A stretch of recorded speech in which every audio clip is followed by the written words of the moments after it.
निवेश गुरु हिंदी के हमारे आज के स्रोत की शुरुआत एक ऐसे सवाल से होती है जो शायद हर उस इंसान के दिमाग में आता है जिसकी सैलरी महीने की 15 तारीख को ही जवाब देने लगती है।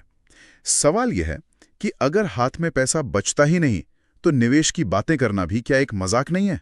ये एक बहुत ही असली और जमीनी सवाल है। वाकई ज्यादातर लोगों के लिए निवेश एक ऐसी दुनिया है जिसके दरवाजे पर अमीरों के लिए का बोर्ड लगा हुआ लगता है। हाँ बिल्कुल। ऐसा लगता है कि पहले आपके पास ढेर सारा पैसा होना चाहिए, फिर आप निवेश के बारे में सोच सकते हैं।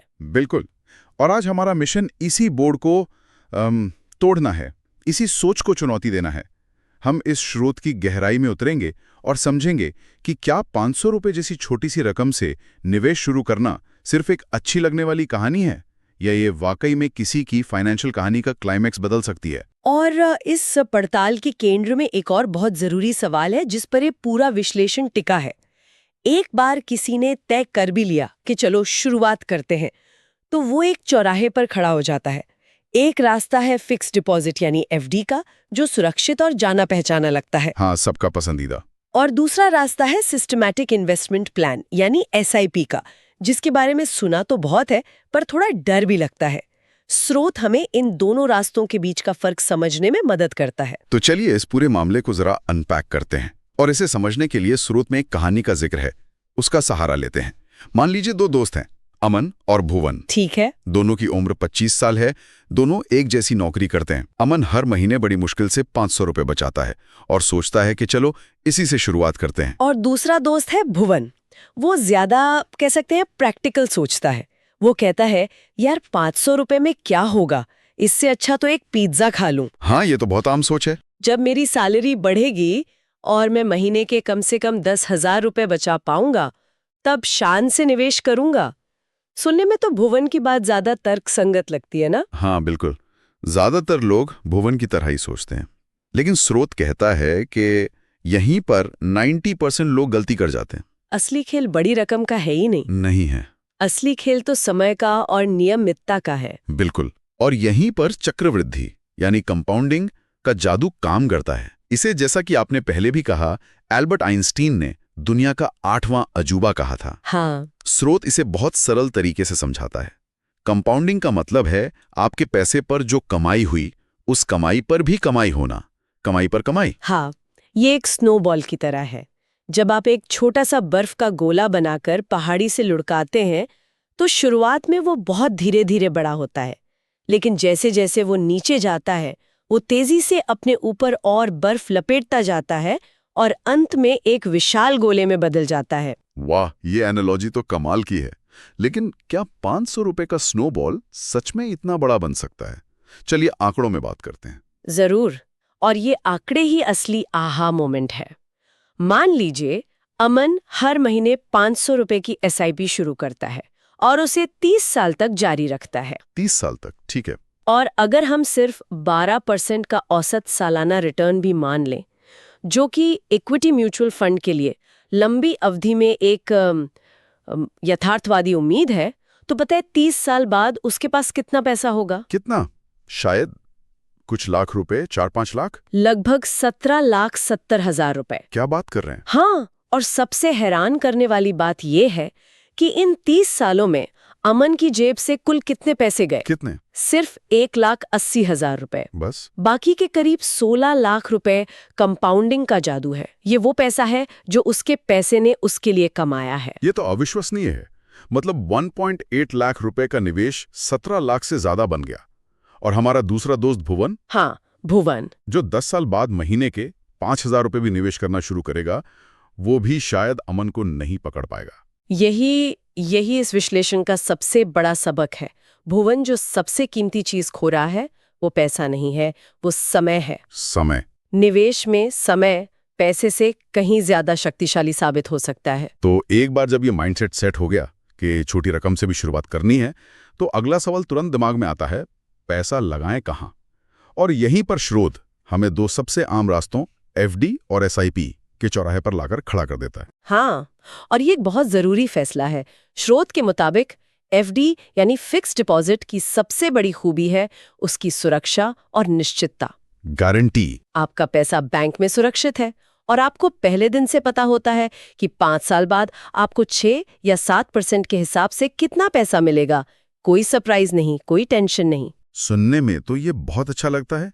गारंटी, सुरक्षा, एक आम इंसान को और क्या चाहिए? तो फिर एसआईपी का विकल्प आता ही क्यों है? मार्केट रिस्क जैसी डरावनी चीज से कौन जुड़ना चाहेगा? मेरे अपने माता पिता आज भी कहते हैं कि एफडी ही सबसे अच्छा है। आपका सवाल बिल्कुल जायज है और यही डर ज्यादातर लोगों को एसआईपी से दूर रखता है। लेकिन स्रोत यहाँ एक ऐसे विलेन का पर्दाफाश करता है जिसे हम अक्सर नजरअंदाज कर देते हैं, और उस विलेन का नाम है महंगाई। महंगाई मतलब इन्फ्लेशन? जी। मान लीजिए आपने एफडी में पैसा रखा जिस पर आपको 6% का रिटर्न मिला। ठीक है। लेकिन उस साल महंगाई दर 7% रही। इसका मतलब है कि जो चीज पिछले साल 100 रुपए की थी वो अब 107 रुपए की है। ओके। और आपके 100 रुपए बैंक में बढ़कर सिर्फ 106 रुपए हुए। तो असल में तो मैं घाटे में रहा। हाँ, असल में आपका पैसा बढ़ने के बजाय घट गया। आपकी खरीदने की शक्ति कम हो गई। एफडी आपको पैसे के घटने का भ्रम तो नहीं होने देती, लेकिन महंगाई चुपके चुपके आपके पैसे की कीमत खा जाती है। अच्छा, तो यहाँ पर एसआईपी का रोल आता है। हाँ, एसआईपी के जरिए पैसा ज्यादातर इक्विटी म्यूचुअल फंड्स में लगता है, यानी देश की बड़ी बड़ी कंपनियों के शेयरों में। और लंबे समय में एक देश की अर्थव्यवस्था और उसकी कंपनियां महंगाई दर से तेज गति से बढ़ती हैं। हाँ, ये तो है। इसीलिए एसआईपी में ये क्षमता होती है कि वो न सिर्फ महंगाई को हराए बल्कि उससे कहीं ज्यादा रिटर्न देकर आपकी दौलत को सच में बढ़ाए। लेकिन ये सुनने में जितना आसान लगता है उतना है नहीं। मैंने सुना है कि बाजार जब गिरता है तो एसआईपी में लगाया पैसा नेगेटिव में भी चला जाता है। अपनी मेहनत की कमाई को लाल निशान में देखकर तो किसी की भी हिम्मत टूट सकती है। स्रोत इस डर से निपटने के बारे में कुछ बताता है? बिल्कुल, और ये एसआईपी का सबसे जरूरी पहलू है। स्रोत साफ कहता है कि एसआईपी के साथ धैर्य रखना एक शर्त है। धैर्य? बाजार कभी सीधी रेखा में ऊपर नहीं जाता है, वो ऊपर नीचे होता रहता है। और मजे की बात यह है कि बाजार का गिरना लंबी अवधि के एसआईपी निवेशक के लिए एक मौका होता है। मौका? वो कैसे? जब बाजार गिरता है तो आपकी एसआईपी की किश्त से आपको म्यूचुअल फंड की ज्यादा यूनिट्स मिलती हैं, ठीक वैसे ही जैसे सेल में आपको कम दाम में ज्यादा सामान मिलता है। अच्छा, बाय लो वाला सिद्धांत। हाँ, जो लोग इस गिरावट से घबराकर पैसा निकाल लेते हैं वो असल में अपना नुकसान पक्का कर लेते हैं, लेकिन जो टिके रहते हैं, जब बाजार वापस ऊपर उठता है तो उन्हें जबरदस्त फायदा होता है। तो इसका मतलब एक व्यावहारिक नियम ये बना कि अगर किसी को अपने पैसे की जरूरत अगले 1-2 साल में है, जैसे बच्चे की स्कूल फीस भरनी है या घर का डाउन पेमेंट देना है, तो एफडी ज्यादा सुरक्षित है। हाँ, बिल्कुल। लेकिन अगर लक्ष्य 5, 10 या 20 साल दूर है, जैसे रिटायरमेंट या बच्चों की शादी, तो एसआईपी दौलत बढ़ाने में ज्यादा मदद कर सकता है। आपने एकदम सही पकड़ा। ये आपके लक्ष्य की समय सीमा पर निर्भर करता है। स्रोत इसे बहुत साफ करता है। शॉर्ट टर्म लक्ष्यों के लिए सुरक्षा को प्राथमिकता दें और लॉन्ग टर्म लक्ष्यों के लिए ग्रोथ को। चलिए, ये बात तो साफ हो गई। अब वापस अपने दोस्त भुवन पर आते हैं। हाँ, वो उस गलती का प्रतीक है जिसके बारे में स्रोत का कहना है कि 90% लोग करते हैं। हाँ, और ये गलती किसी फॉर्मूला या कैलकुलेशन की नहीं, बल्कि सिर्फ एक सोच की है।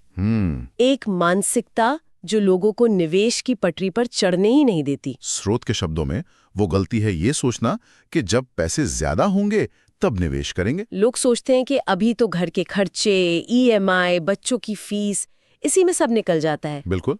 जब सैलरी डबल हो जाएगी, जब कोई बोनस मिलेगा, तब एक मोटी रकम से शानदार शुरुआत करेंगे। और वो कल अक्सर कभी नहीं आता। नहीं आता, क्योंकि जैसे जैसे आमदनी बढ़ती है, हाँ, खर्चे भी नए रास्ते खोज लेते हैं। हाँ, बड़ी सैलरी मतलब बड़ी गाड़ी, महंगा फोन, बेहतर लाइफस्टाइल। हाँ, लाइफस्टाइल इन्फ्लेशन। और बचत फिर वहीं की वहीं रह जाती है।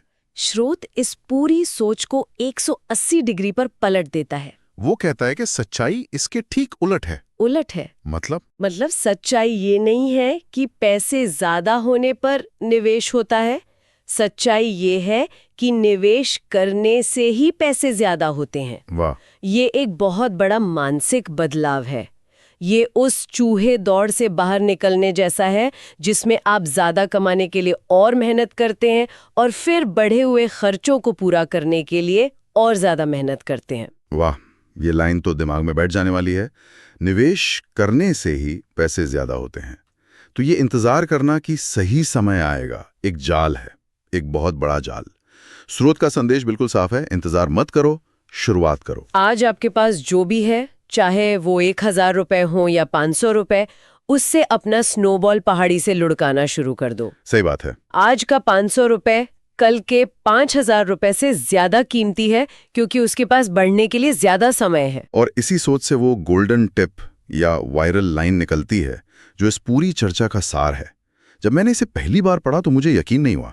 ये तो पूरी फाइनेंशियल दुनिया को उल्टा कर देने वाली बात लगती है। हाँ, और ये लाइन उन सभी लोगों के लिए एक सबक है जो अपनी कम कमाई का रोना रोते हैं, और उन लोगों के लिए एक चेतावनी है जो अपनी ज्यादा कमाई के घमंड में निवेश को टालते रहते हैं। और वो लाइन है, कम पैसे से निवेश शुरू करने वाला ज्यादा पैसे कमाने वाले से आगे निकल जाता है। पहली नजर में ये असंभव लगता है। कोई कम कमाने वाला ज्यादा कमाने वाले से आगे कैसे निकल सकता है? इसे हमारी अमन और भुवन की कहानी से समझते हैं और सारे पर्दे हट जाएंगे। हाँ, बताइए। अमन ने 25 साल की उम्र में 500 रुपए से शुरू किया और हर साल अपनी SIP सिर्फ 10% बढ़ाता गया, क्योंकि उसकी सैलरी भी थोड़ी थोड़ी बढ़ रही थी। ठीक है, स्टेप अप SIP। बिल्कुल। भुवन ने 10 साल इंतजार किया और 35 साल की उम्र में अमन से कहीं ज्यादा सीधे 5000 रुपए महीने की SIP शुरू की, और वो भी उसे हर साल 10% बढ़ाता गया। ठीक है, तो एक ने 25 की उम्र में छोटी शुरुआत की, दूसरे ने 35 की उम्र में बढ़ी। जब दोनों 55 साल की उम्र में रिटायर होंगे तो क्या नतीजा होगा? आंकड़े चौंकाने वाले हैं। 12% के औसत रिटर्न पर 55 साल की उम्र में अमन, जिसने बहुत छोटी शुरुआत की थी, उसका कुल फंड करीब 87 लाख रुपए होगा। 87 लाख? हाँ। वहीं भुवन, जिसने 10 साल बाद एक बड़ी रकम से शुरुआत की, उसका फंड करीब 77 लाख रुपए होगा। क्या बात कर रहे हैं? अमन भुवन से 10 लाख रुपए आगे? हाँ। जबकि भुवन हर महीने उससे कहीं ज्यादा पैसा लगा रहा था। बिल्कुल। ऐसा इसलिए हुआ क्योंकि अमन के पैसे को बढ़ने के लिए 10 साल ज्यादा मिले। उसके शुरुआती छोटे निवेशों ने कंपाउंडिंग के दम पर इतनी बड़ी छलांग लगाई कि भुवन का बाद का बड़ा निवेश भी उसकी बराबरी नहीं कर सका। वाह। यही इस गोल्डन टिप का सबूत है।